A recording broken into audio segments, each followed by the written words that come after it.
This is Mike Hurst at Highland Hill Farm, and he's going to tell you about his Princeton Elm trees that he has available for sale. Well, this is Princeton Elm.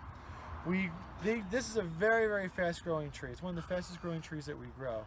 And we do have to prune it quite often in order to keep it into the nice shape that it is. As you see, it is a vase-shaped tree. You see the branching is vase-shaped. So a lot of times we use as street trees because the branches don't go out and get into people's houses or into power lines or in the trouble areas around roads. And big trucks can drive by without damaging the sides of them. That's where elms are usually done. But this is an elm, and this is a type of elm that has a claim to be resistant to the Dutch elm disease.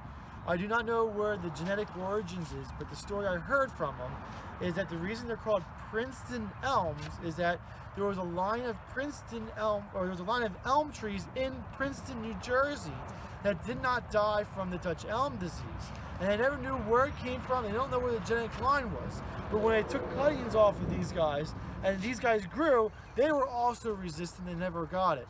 So that's where this stock comes from. That's the story behind it, or that's the story that I was told that I am telling to you.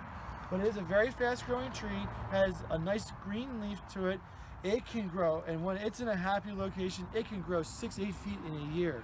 Sometimes when we plant them and they're whips and we put them in the ground, they grow so fast that we had to prune them back to keep them down so that we could get a nice head or canopy to the tree.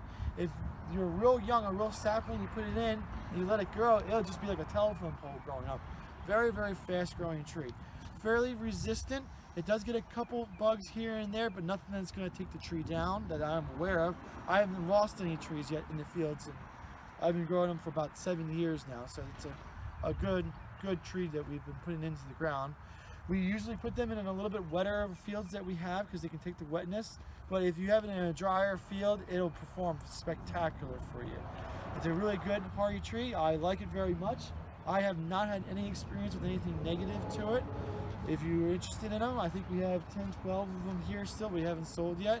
If you're interested, give a call to my dad. His number is 215-651-8329. Thank you.